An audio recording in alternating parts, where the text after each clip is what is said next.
And welcome back to Fernando Sideways. Soy Fernandito. Your 1 hour multicultural bilingual entertainment television show. Y estamos aquí esta noche, bueno, a conocer los artistas que tenemos esta noche. I was just talking to Pete and Adam, who are our next guest, and obviously one of the cool things about it, you know, is Pete has his CD, who's going to talk a little bit about his music, and Adam is in one of these tracks called The Remedy. But the cool, interesting thing is that Adam has his own gum, and that's something real cool, real sweet and chewable. Yeah. So that's really cool. Gentlemen, welcome to the show. Thank Adam, you. Pete. Thank you. Let me start with you, Pete, because you know you're coming back, and wow, man, that first number you did, man, that poetry stuff, you know, I always wanted to sort of ask the poet, how does one memorize such long message and words, and how do you do that? Is that something that it's a gift that's within, very spiritual, or is it something that you have to sort of read every single night? How does that come about? I would say both, to be honest. I would say that you know, that I think you know, the ability to share my thoughts through poetry, I think, is a gift that I feel blessed with. But I practice a lot, you know. Once I write a poem, then, you know, I like go over it in my head, you know. Sometimes I'll be writing the T and I'll be like going over the poem in my head. People will think I'm talking to myself, but I'm really memorizing this poem. And I think, you know, when you're dedicated to an art form, you know, you really need to, and so eventually I just get it down, and the rhythms and the cadences, it just all flows, so it just goes.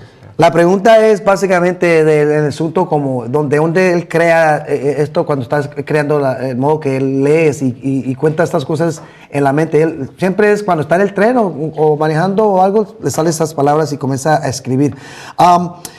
Trumpet.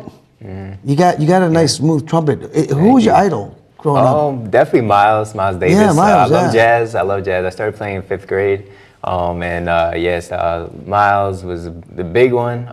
But I mean, all kinds of jazz. I mean, Louis Armstrong and some of the, you know, some of the older classic players. But, that's great, man. That's great. And then you have your CD out, huh? Yep. And did this take long for you to put this piece together? It was. I mean, some of the tracks on there, to be honest, I wrote maybe 6-7 years ago, and finally just put together this big compilation of a lot of stuff I've been working on, and got some, you know, special guests like Adam and a bunch of other people who contributed to the project as well. And then I actually have a record label called Knowledge Records as well, GNAWLEDGE. So they supported me as far as getting the album together, getting distribution, pressing, all that stuff. So that's great. Yeah. Adam. Yeah. Adam. Yeah. Now, Adam, you do the guitar, but you also do vocals too. I do. Yeah. Wow. I have a solo project that I do and perform, and then I also perform under 2 Adam 12, which is the full band. I like that. You know, there used to be a hit series, 2 Adam 12. 1 Adam 12. So Adam canta y también toca guitarra.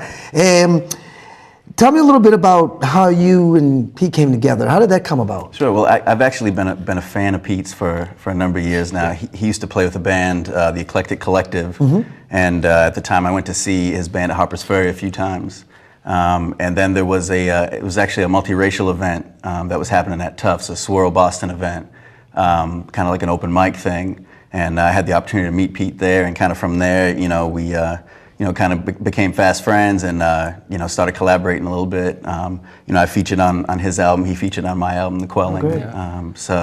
And it's kind of gone from there. So básicamente se conocieron en un evento donde Pete estaba tocando y llegó Adam y se vieron y se comenzaron a conocer y hablaron un poquito, y ahora hoy en día pues mira, los dos están trabajando juntos y los dos, cada uno está trabajando en su CD.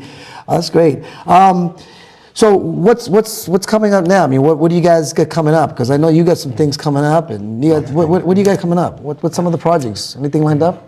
Well, actually, yeah. One thing that I have coming up, actually, in the months of May and June, Delta Airlines is playing one of my songs. Oh, nice. The Way It Goes. So it's on the in-flight radio station and the little, you know, the magazine that people read when they're bored. Little headphones, and it goes that way, right? Yeah. The way it goes, up in the air. So, that's cool. And then you want to talk about June 12th? Yeah. So June 12th, both of our full bands are going to be doing a show. So, so my band is called the Afro D All Stars. And Adam is a part of that, and then his band is called 2 Adam 12. And whenever they perform, you know, I always play trumpet with them as well. And so it's a big collaboration at Tommy Doyle's in Harvard Square. So it's a Saturday night, June 12th.